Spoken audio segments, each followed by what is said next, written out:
staying current and understanding that if it's hot right now, it's not going to stay hot for one, for two. That's from that wave was recorded up to a year ago, sometimes longer than that, you know. So what's the songwriting process for you? Do you the beat first and then you write your lyrics, or do you write your lyrics and then jump on the beat? Well, you know, I just last year in March I came home from doing 5 years in prison. I wrote like 400 some songs while I was in prison. I did a lot of writing over other people's beats, but I would take those beats, those songs, and put them on different beats. So in that scenario, it would be the lyrics first. But like since I've been home, definitely the beat curating and picking the correct beat is the difference between a win and a loss today when it comes to music, especially in the microwave culture that we live in, where a song is hot for a couple of days and then people forget about it.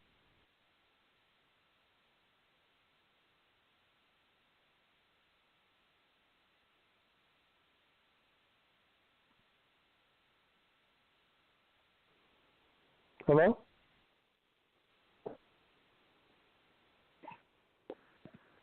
Hello? So, not sure what happened there. I know a lot of artists, they have a name, and then, you know, they have their person that they are. They got the stage name, but then they got their, you know, their birth name.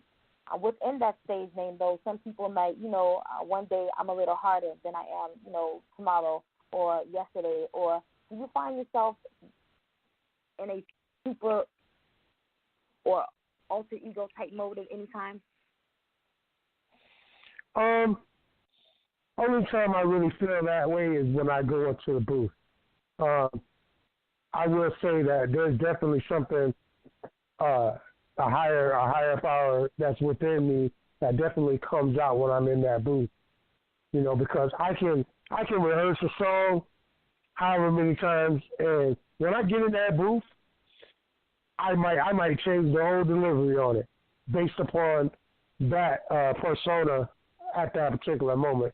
But that's really the only time. You know, any other time I'm just Trill. I mean, that's Trill Will. That's something that was with me before I even got any kind of recognition on the music level. You know, that Trill Will. That's something that has come with me basically from the streets. You know, so it's like you know, that's just who I am. You know, but when I'm in that booth though, I definitely pull the Clark Kent and the Superman. It's a whole different vibe for me. Do you feel like you're trading places, reality versus superficial? I'm sorry, what did you say? Do you feel like at any time when you step into this Superman mode that you're actually trading places with what's realistic versus what's superficial? I'm going to say no, not really. Not really, because it's just what it really is my higher self coming out when I'm in that booth. I'm tapped into the universe. When I go into the booth, I'm able to. There's been times where I've changed, you know, basically a whole song. You know, previously I might have went in thinking I'm going to do one song, and I get in there and I'm like, you know what? I ain't even feeling that, because I rap based on the emotion of how I'm feeling or the feelings that I'm feeling at that particular moment, you know. So that's just me tapping into the universe or nature or nature, you know. That's what that is. That's me tapping into the universe and really putting down what the universe is giving for me to put down versus what I personally want to put down.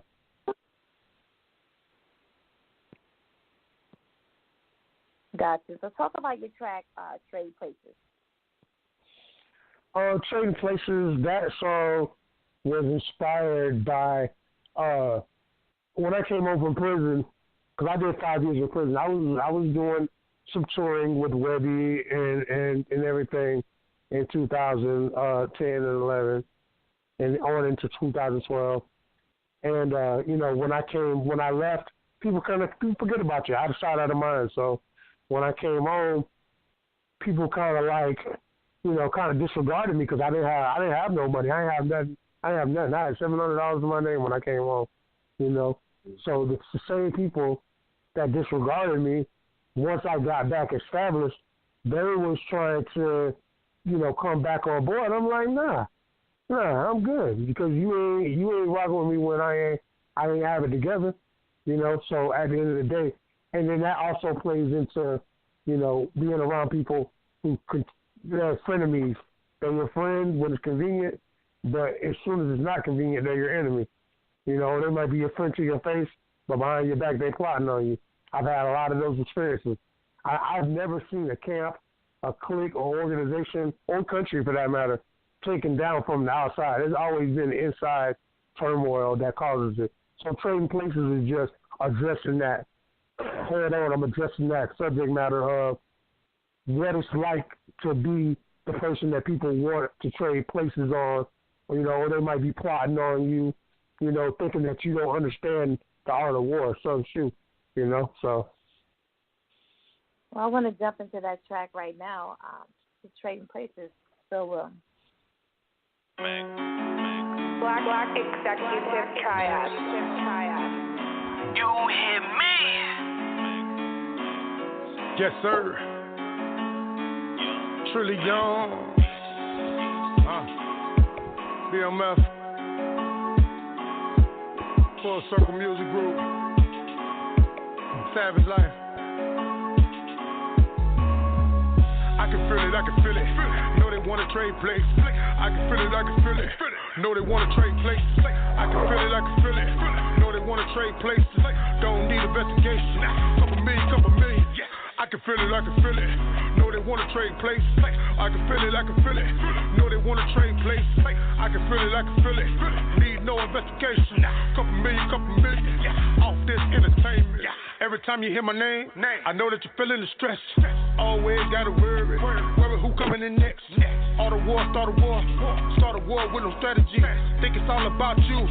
Pharisees and the Sadducees. You think that you're going in with no battery. Divine mind, peace of mind. Equal in this paradise. Looking like snake eyes. Rolling in the paradise. Like you wanna write a novel. Never by seeing your day. See the envy in their face. I'm making them give it away.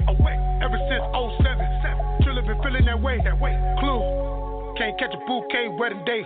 Black Liberace rockin' Versace, cause can't see me on YouTube. I can feel it. Know they wanna trade places. I can feel it. Know they wanna trade places. I can feel it. Know they wanna trade places. Don't need investigation. Couple million. I can feel it. Know they wanna trade places. I can feel it. Know they wanna trade places. I can feel it. Need no investigation. Couple million. Off this entertainment. Trill Will being good. Ever since young Cuba made it. Joined the Army BEATZ is enumerated. Hibernated in for 5 years. 5 years feel rejuvenated. Born a savage, then I walked into life. They ask me if I know about it, but I know about it cause it's savage life. Gang since 99. Foundation, but I put in work. Been grinding since 96. 12 on my crown. Not that, then you don't exist. Walking in with the pop chick on my wrist. Hillary Duff ain't talking money, I ain't heard enough.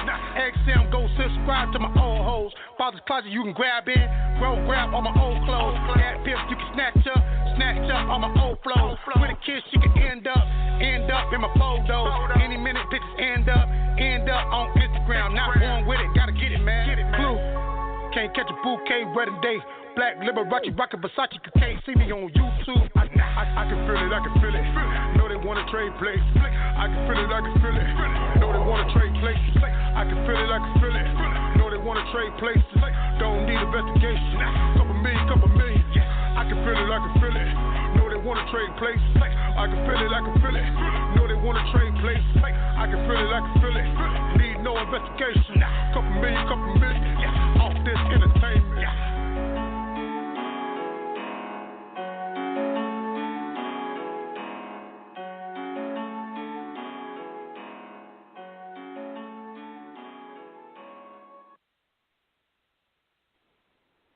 Yeah, that was Trill Will, Trading Places. So where I want to take it is, I've noticed that you've been mentioning like the art of war, Sun Tzu. You mentioned it a few times at this point. What does that mean to you? How has that affected you? what does the art of war mean to me? For me, the art of war is the art of understanding that your only enemy is yourself. That is your worst enemy, and it's also your best asset. And once you understand that internal struggle or that greater drive, the internal struggle to strive in your higher self versus lower self, then and only then can you accomplish anything and or overcome anything. Because if you are understanding that what you're facing outside of you is merely a projection, a hologram, and you are the one that's projecting these things that you perceive to be outside of you. Once you understand that, once you get a firm grasp of that war, that inner war, that struggle in your own mind, carnal mind versus spiritual mind, once you understand that, then you can overcome anything because you understand that there's nothing outside of you that can oppose you. You are the only thing that can get in your way, period. And at what point in your life did you understand that and get to that point? I had to say when I went to prison this last time for 5 years. I had a understanding of it on a slight degree, but I had an understanding of it as far as with words. I could explain it, but actually applying the application of it this last time I went to prison, because that was the battle that I fought. You know what I'm saying? It wasn't anybody else going against me. Nobody else could mess with me because of who I was, how I carried myself. But I had to understand that any problem that I had was simply coming from myself. I had been the author of my own destruction and the author of my own stumbling blocks. So as soon as I learned to get out of my own way, which was in prison, because I had to figure out what was in my way. I didn't understand that. I said stuff like, I'm in my own way, but understanding that it's my own habits and my people that I place myself around and the environment that I place myself in, that dictates where I'm going. You know what I'm saying? That dictates what habits I pick up. That dictates how I learn how to train myself. Because every day is a war. Every day is a battle. People think of war and they think of guns and stuff. That's not the war that's at hand. The real war that's at hand is within your own self. That's why if you take the word government and you break it down to its etymology, it breaks down to govern, which comes from a Latin Greek word govern, which means control or modify, and then mit, which is an abbreviation for mens or mens re or mental or mentalism or mind. So the government controls your mind. So that's why it makes them so powerful, because they've learned how to control the marriage of the masses or sheeple or sheep-like people, and to herd them. So as soon as I really, really, really, really realized that, that's when it made a difference for me. So what was the difference, if there was any, the artist you were before you went to prison and the artist you were after you got released from prison? Or were they always the same person to you? No, definitely not, because I wasn't the same person in general. Honestly, the guy I was before I went to prison, I don't even like that guy. Matter of fact, me and him are at odds, because his mindset is focused on the wrong things, which would be the carnal aspect of things, or as they say, sense gratification. When you trying to fulfill, have you ever tried to really accomplish something, and then when you get it, you're like, okay, now I want something else. Now you want something else. It's a never ending thing when you're talking about accomplishing physical things. So I had to understand that can never be your goal, is to get a physical item or a certain amount of money, because at the end of the day, it's never going to be enough. When is too much enough? When is it enough? It's never enough. So I had to change my whole viewpoint of what I was going after. As soon as I did that, then everything went well for me, because I was no longer looking for those things. I was looking for inner peace, soundness, foundation within myself. You know what I'm saying? And that made all the difference in the world as the artist before, versus, who I am today, when I came home from prison or whatever, whatnot. It's a big, big difference to me. As far as your music career, what is the